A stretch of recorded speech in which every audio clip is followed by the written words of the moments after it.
Welcome back. I'll keep it pretty simple. Just excited to have the guys back here on campus, and we're actually this week, this 4th of July week, we gave them off. So nobody's really here on campus right now, but we've done 3 weeks of workouts. We got another 5 weeks coming up after this week, and so just really excited about having this group come together and get here and learn from one another and learn about one another. It's just it's a real fun part of the job, and I'm really excited. It's a good group, really good group. So I couldn't be more excited to get started. So with that, I'll open it up to any questions. Lamont, good to see you again. You too. Last year, you said that chemistry was a big part of why that team succeeded like it did. Are you starting to see the first, I guess, threads of that chemistry coming together with this group? Yeah, some of it. It's a process. That's what the summer, big part of what the summer is for. We also, this is a little different than last year, we have more guys returning, particularly guys that were key contributors than we did last year. So that helps with that whole process, but I don't think there's any secrets. That I thought was one of the best qualities that we had was that we played well together. Guys enjoyed playing with each other and played for one another. And so a lot of that was fostered in the summer. We had the added benefit last summer of taking the trip to the Bahamas, which we don't have this year. You can only do it once every 4 years. But again, I think what might help to counteract the fact that we won't be able to do that is that we do have more guys coming back. So from a standpoint of terminology and culture and traditions and customs and things that we want to do, we have more of that. Even guys that didn't play last year, like Arden Conyers, that was redshirting, those guys still have heard the things that we're saying, and so hopefully those help expedite the process of getting comfortable and playing with one another and developing chemistry.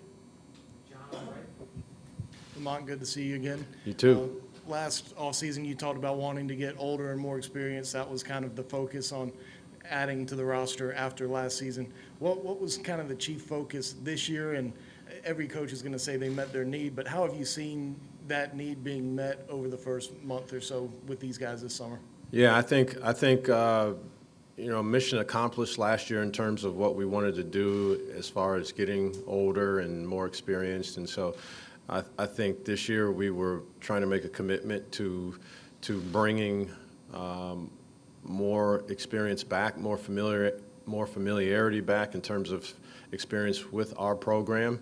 So I think we again will have an older group. I probably aspire to have an older group overall as we continue to move forward, but that's also going to always have some younger guys in my plan. But so I think what we wanted to do this year was to address some of the needs specifically that we would have with some of the departures that we had from last year. I think we were looking at trying to add some athleticism if we could in certain areas too, and I think we did that. I think we did a good job of filling some of those holes. It might look a little bit different. I don't know if we have an interior guy who's as skilled from the perimeter as a shooter as we did with B.J. Mack, but we have some guys that have some other qualities that are really will be really helpful in our plight to compete again in the SEC. So I'm really happy with our group. Really happy with what we were able to add, and again, just looking forward to the process of building and developing and helping these guys, become better basketball players. Good to see you again, Lamont. You too. You mentioned Arden there. He's had kind of the whole year to learn the system, to get comfortable in college. Where is he in his development now, and how much of an impact do you think he can have this upcoming season? Yeah, I said this about a year ago when people asked me about kind of just our plan in terms of constructing a roster, and I would always say, hey, you've never heard of Arden Conyers. You don't know him if you're not outside of the city of Columbia, certainly outside the state of South Carolina. You probably never have heard of this guy.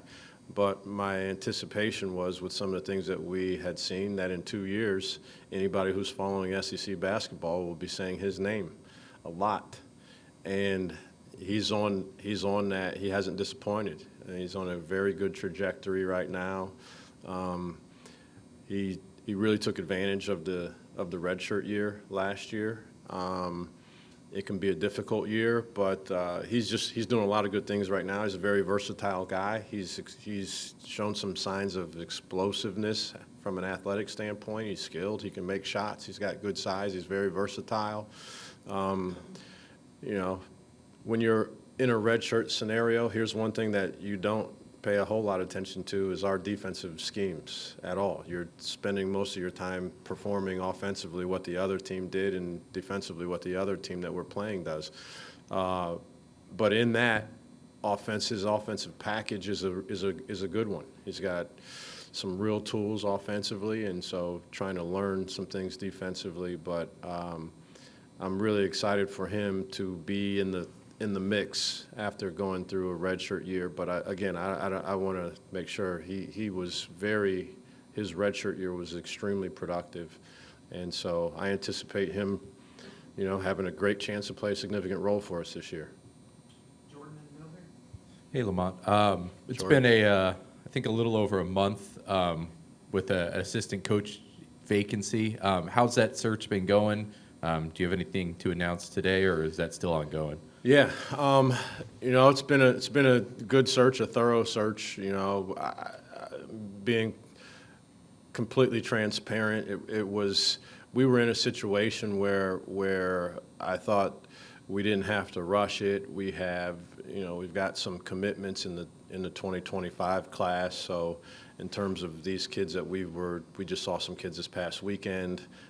In these live periods, even coming up through July, the focus of that will be on 2025 kids. We have 3 kids committed. I'm not 100% certain if we'll take another kid in 2025. We may. So I only say that because to bring someone in and really hit the ground running from a recruiting standpoint there wasn't quite the urgency for that to happen. So I wanted to make sure we spent time with our guys, getting things all sewed up, getting the summer off to a great start, and so we've done that. And so, but I've made really good progress. I anticipate making an announcement here pretty soon on the direction that we're going to go with that. But I was really interested in familiarity with me and what we do with. I like guys that can teach. That's a big part of what we do is teach guys that work hard, guys that are loyal. So I'm excited about making this addition, and it should happen sometime here in the really near future. Hey, Coach, good to see you again. You too. With the news coming out with Talon Cooper signing to play Summer League with the Orlando Magic, and we saw him at Midnight Madness holding up the camera and taking videos himself, what do you think a team like the Magic would be getting in character and personality with somebody like Talon? Yeah, Talon is, I could say this about the vast majority of our guys, but specifically with Talon, I think he knows how to play basketball. He's got he's a great locker room guy, tremendous locker room guy, I would say. His style of play is very easy for anyone to be able to play with. He's unselfish by nature. He's really attentive to trying to make other guys better. But yet he's capable of when the moment calls for it, as you saw last year, and obviously he must have done it in some of these workouts. He's capable of performing as an offensive weapon himself, and so. But he's the consummate teammate. You can try to put him into any role, and he'll try his hardest to perform in that role for whatever the team needs. So he's got a lot of qualities that just, I think a lot of teams could use. So I'm really happy for him, excited for him and the opportunity. And that's all you want is a chance to go out there and play and show what you can do. And hopefully throughout this summer, he'll play well and really bring value to that organization. Hi, Coach. How are you? Hey, Amanda. Good. How are you? Talking about local standout Cam Scott coming here. Obviously, he had decommitted from Texas due to personal life reasons. I'm curious on how the team has kind of helped him embrace his role here, knowing that that wasn't really the original plan. Yeah, I think it's been a great transition. We got a lot of older guys. We also have some in-state guys, a lot of in-state guys, and so I think that's helped him specifically. There's an automatic connection with a lot of those guys.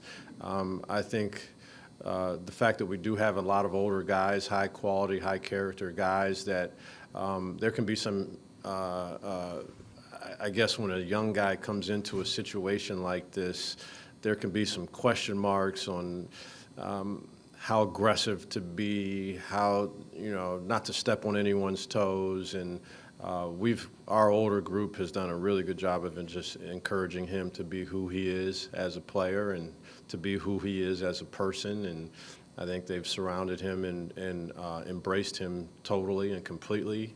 I think we live in a time where the second plan ends up being the main plan, oftentimes more than ever. And so I don't think for a second that there's anybody that's questioning how it went down or why he's here. Or I think it was with open arms that every person in our program has accepted him, and because that he's flourished this summer. So that'll be part of our goal, is to help a young guy like that who's shown supreme talent try to come as close to his ceiling as he can. There's no way he can get to his ceiling in 1 year. His ceiling would be low if that was the case.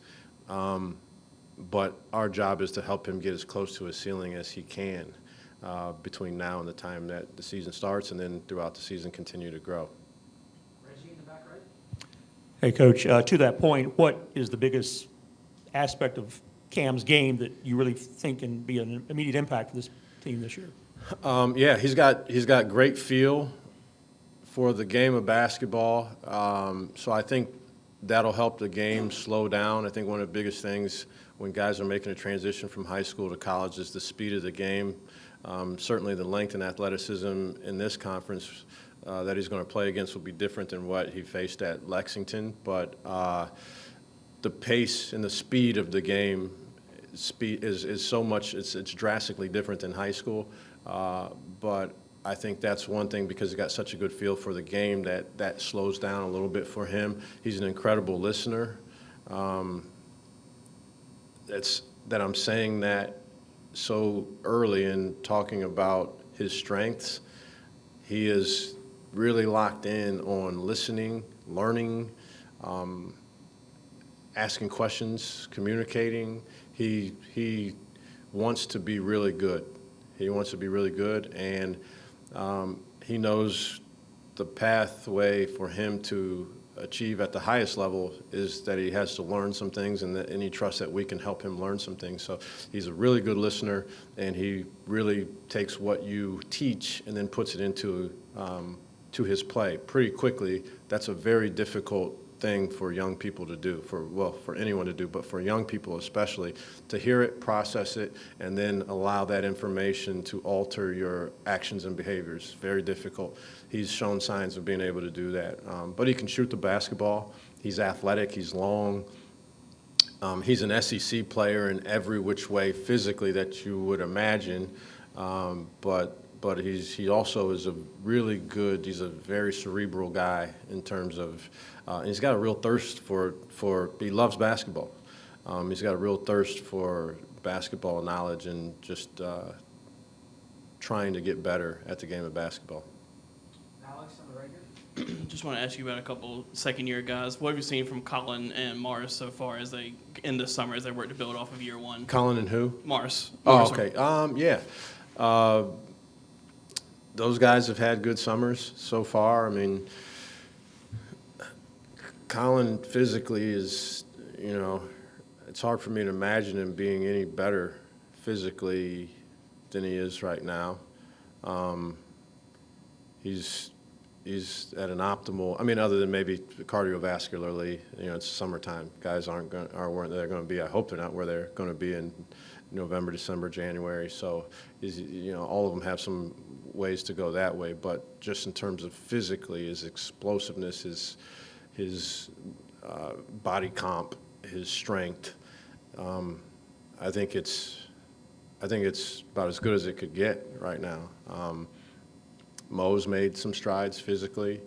He spent a lot of time in gym shooting, and he was in another situation where it's going to be hard as a young guy to play relatively sporadic minutes. We tried to get him as many consistent minutes as we could, and so hitting the reset button and coming back and getting back into the gym and grinding. But both of those guys, they got incredible. Attitudinally, they're in a great spot right now, and just they're helping guys that are new to the program. Even though as young guys, they're still learning some things themselves, but they're helping guys, even some older guys that are new to the program, in terms of, hey, here's what we do. When coach says this, he means that. Those things are really important, but really excited about both of those guys.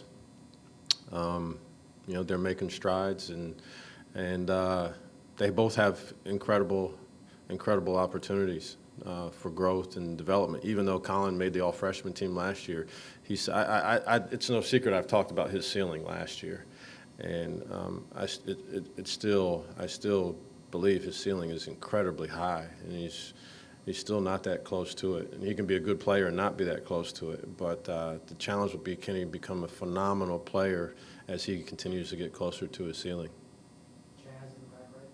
Hey, Lamont.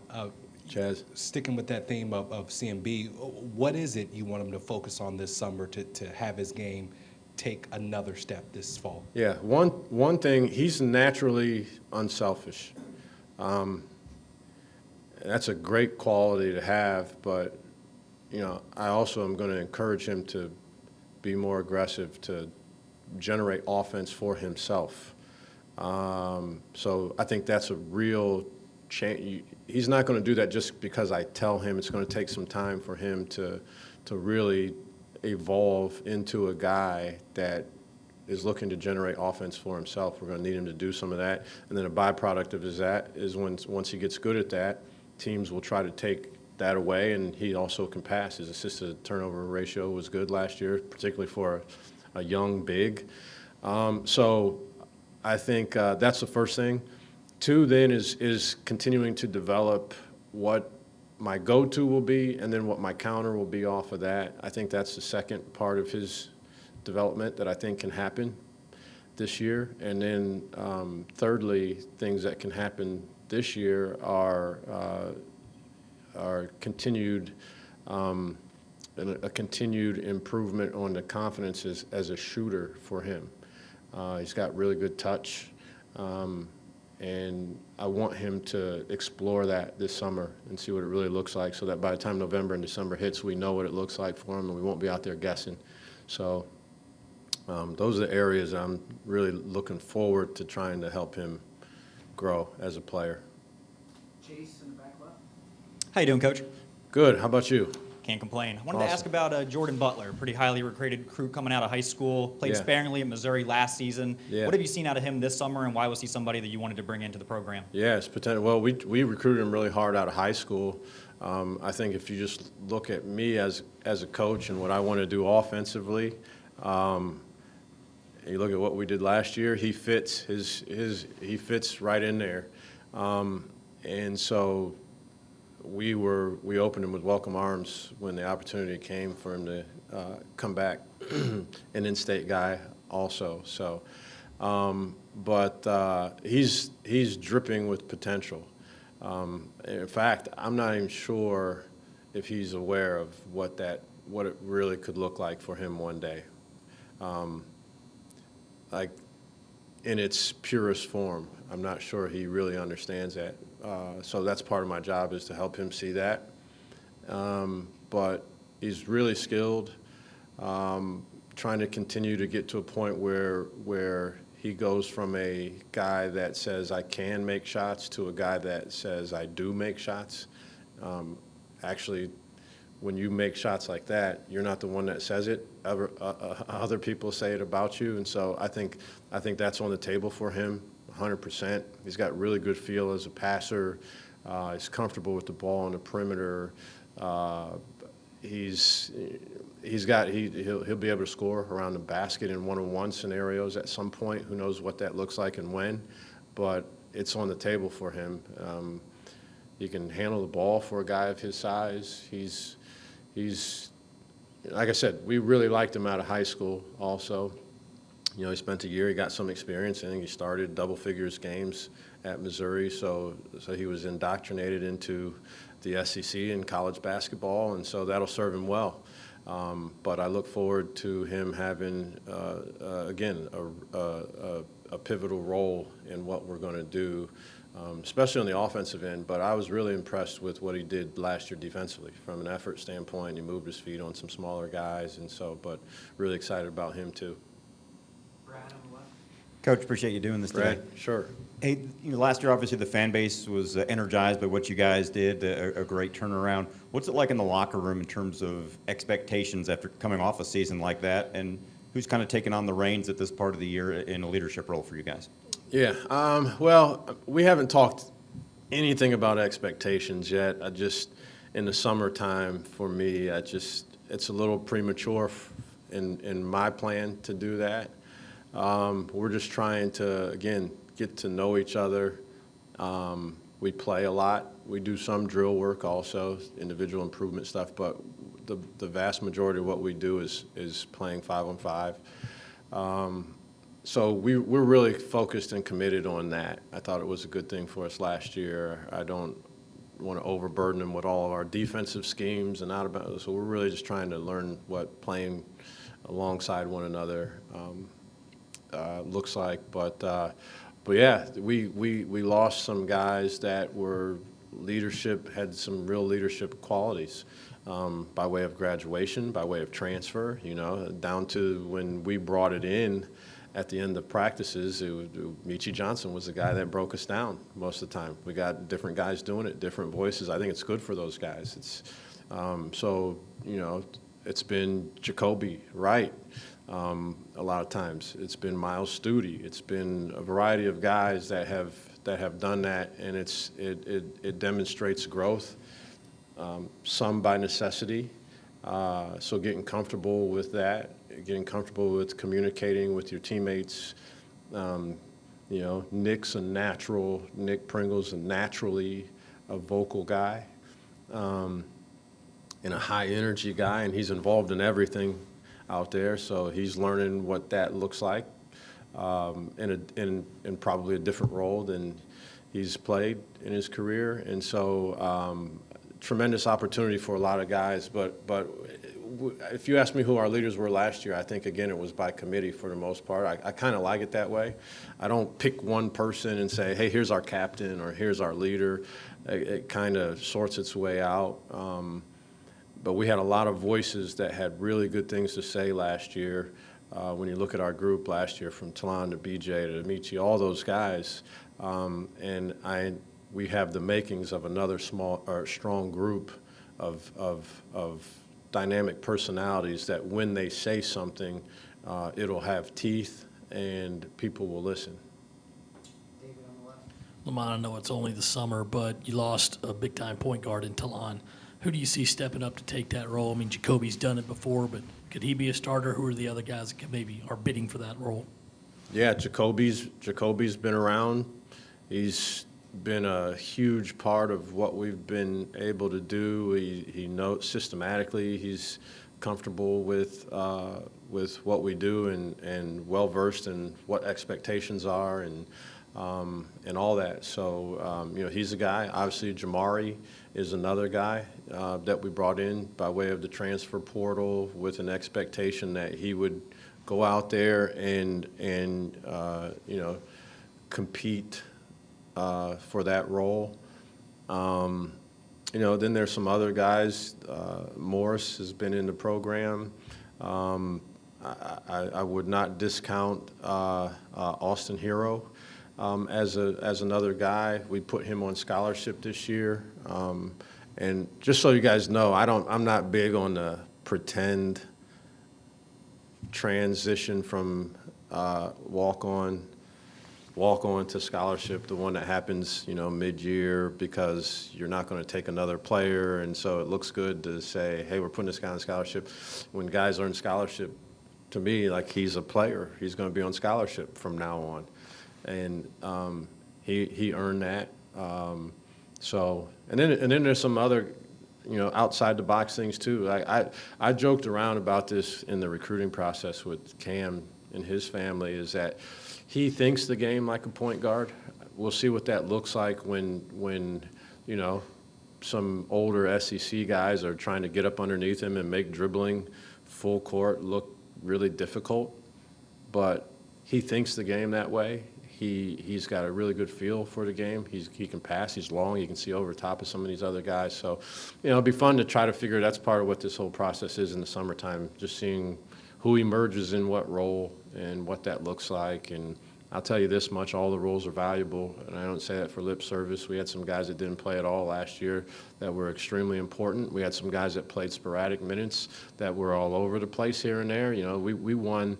I think we were 12-1 to start the season with Stephen Clark doing the yeoman's work at his position until Colin was really ready to come in and transition into that role. So we value all those guys' roles. It's a fun process. It's what makes this whole thing so fun, is to be able to learn and grow and have some successes and some challenges and then respond to those things. And so there'll be a lot of guys out there. Everybody, honestly, will have a chance to prove what they can do.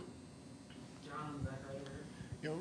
We don't ask about these guys a lot, but if you don't mind just kind of addressing your assistant coaches, Tanner and Eddie, like what trait about each of those guys has helped make this program so successful in short order? Yeah, I mean, both of those guys are good teachers. Both of those guys, the guys look at them and they trust what they say.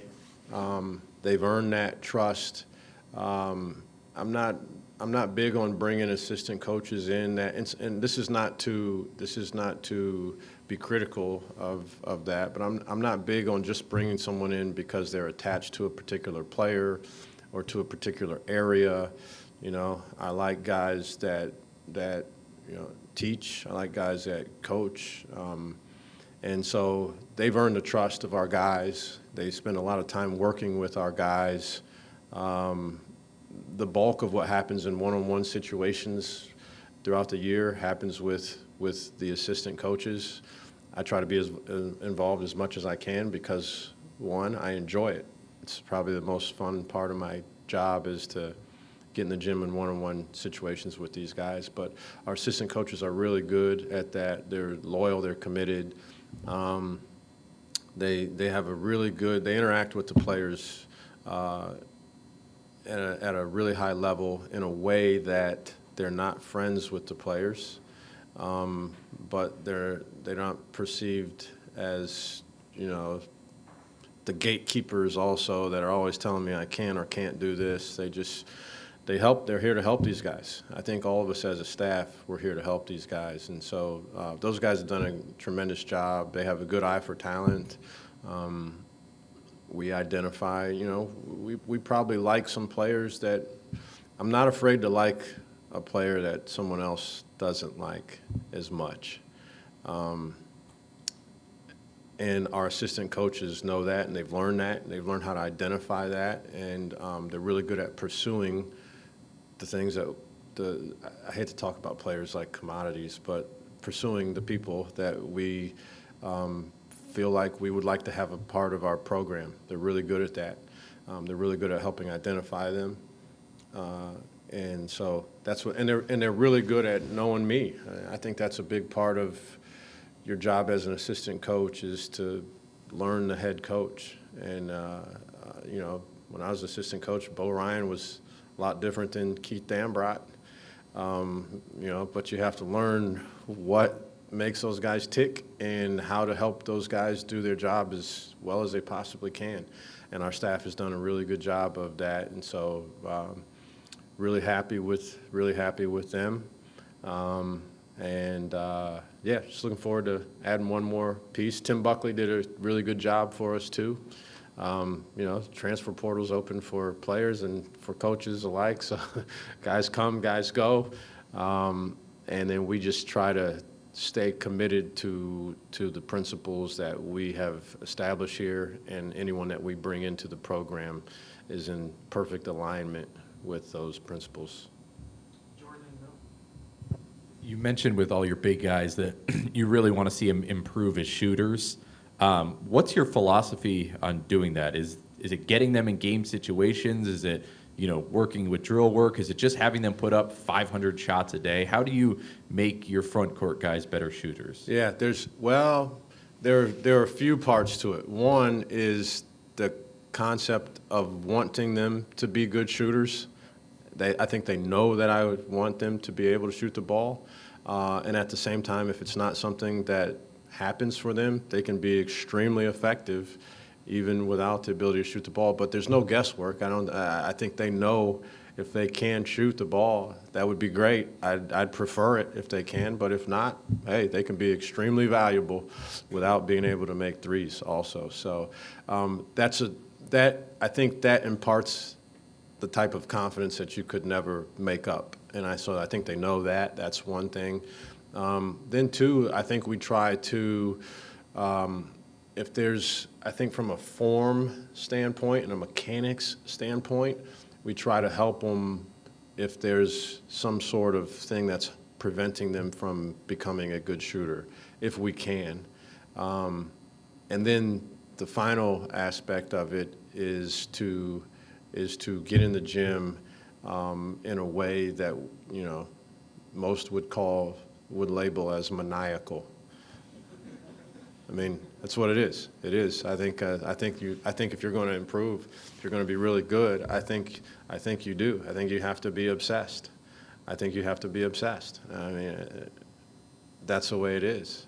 And so we outline that for guys and say what it looks like, and we challenge guys. Guys want to go in the gym. I think sometimes they spend 35, 45 minutes in there, and they don't know how many shots they shot. They don't know how many shots they made, so they end up making the last 7 out of 8, and they feel like, wow, it was a great day in there. Well, if you watch the film maybe and someone was there counting, maybe they shot 44%, and in an open scenario with controlled environment, no defense, and fatigue's not a factor, and the pass is always where it needs to be. 44 is no bueno. If you're going to shoot 44 in a game, I think you got to shoot 70 or 80% under those circumstances. So just showing them what it looks like to practice it, to go in there and chart, and to go in there and have a goal.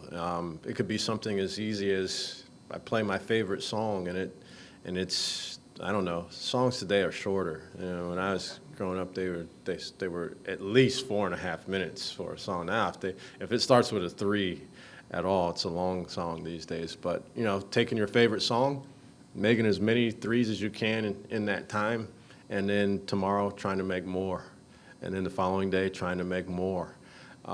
So there's a lot of ways to do it, but I think those are the ways that we do that with everybody. But with our front court guys, I think one, that they know that we value that if they can get to that, and that every single guy, we're going to figure it out over the summer if that's a thing for them. There's nobody that you just look at, he's never going to shoot.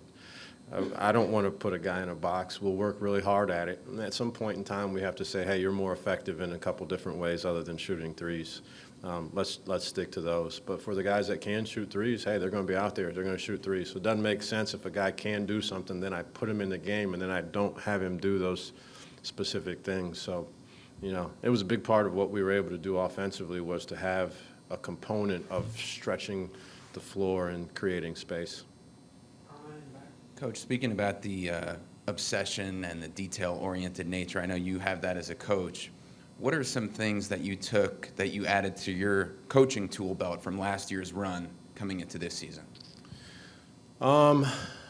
Well, I mean, we're trying to do a lot of the things.